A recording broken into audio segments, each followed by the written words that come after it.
امید۔ ایک شہر ہوتا ہے، وہاں پر بہت برف باری ہوتی ہے۔ ایک غریب آدمی ہوتا ہے، وہ لوگوں سے کچھ مانگتا رہتا ہے۔ اس غریب آدمی کے پاس ایک امیر آدمی آتا ہے اور اس سے کہتا ہے کہ تم کو سردی نہیں لگ رہی، تم نے کوئی گرم کوٹ وغیرہ نہیں پہنا ہوا، آؤ میرے ساتھ، میں تم کو گرم کوٹ دیتا ہوں۔ یہ کہہ کے وہ امیر آدمی غریب آدمی کو اپنے ساتھ لے جاتا ہے۔ پھر امیر آدمی غریب آدمی سے کہتا ہے کہ تم یہاں پر بیٹھ جاؤ، میں ابھی تمہارے لیے گرم کوٹ لے کر آتا ہوں۔ پھر وہ غریب آدمی امیر آدمی کے گھر کے پاس بیٹھ جاتا ہے۔ پھر وہ امیر آدمی اپنے گھر جاتا ہے اور بھول جاتا ہے کہ اس نے غریب آدمی کو گرم کوٹ دینا ہے۔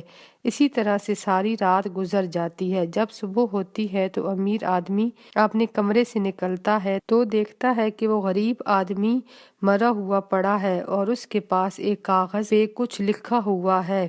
امیر آدمی وہ کاغذ اٹھاتا ہے اور پڑھتا ہے۔